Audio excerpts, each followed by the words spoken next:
आज से ठीक 5 दिन पहले मुझे किसी ने एक सवाल पूछा। बहुत ही शर्मिंदगी महसूस हुई जब मैं उस सवाल का जवाब दे ना सका।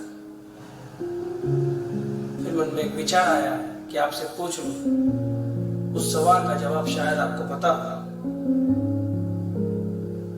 तो सवाल ये है कि आखिर पिता कौन है? क्या दे सकते हो इस सवाल का जवाब मुझे?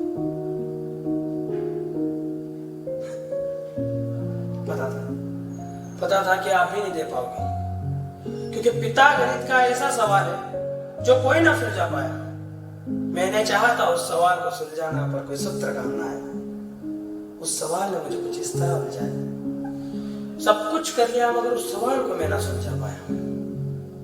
फिर एक दिन यही सवाल मैंने मेरे सीने पर हाथ रख के मेरे दिल से पूछा कि आखिर पिता कौन है? तो भीतर से एक आवाज थी कि जो जीवन के अंधेरे में आपको रोशनी दे वो है पिता। अपने रोते हुए बच्चे को हंसाए वो है पिता। आपकी गलती पर आपको डांट लगाए वो है पिता। आप उठो तो आपको मनाए वो है पिता। आपको जीवन में सही राह दिखाए वो है पिता। कि तुम अपने पिता का किरदार कभी ना निभा पाओगे, अपने पिता जैसी चुनौतियां कभी ना सुलझा पाओगे। तुम उन जैसा बनने की शायद कोशिश करोगे, पर उन जैसा बेहतरीन कभी ना बन पाओगे। कि पिता एक उम्मीद है, एक आस है, परिवार की हिम्मत और विश्वास है। बाहर से सख्त, अंदर से नरम है, उसके दिल में दफन कई मरम है।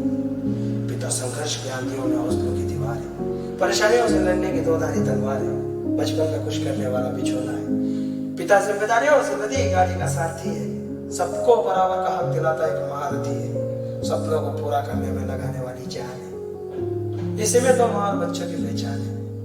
पिता समीर है, पिता जागीर है, जिसके पास ये है वह सबसे अमीर है। कहने को तो सब ऊपर वाला देता है, पर भगवान का ही एक रूप पिता का शरीर है। मैंने कुछ दिनों पहले एक मशहूर शायर की कविता को पढ़ा, उनकी वो 4 खूबसूरत पंक्तियां मैं आपको सुनाता हूँ। कि पिता रोटी है, कपड़ा है, मकान है, पिता नन्हे से परिंदे का बड़ा आसमान है। पिता है तो घर में प्रतिपल राग है, पिता से माँ की चूड़ी बिंदी और सुहाग है। पिता है तो बच्चों के सारे सपने हैं, पिता है तो बाजार के सब खिलौने अपने हैं। और हाँ, मैंने जो सवाल पूछा था उसके लिए इतना लिखना काफी नहीं। सवाल भले ही छोटा हो, पर उस सवाल का जवाब नहीं।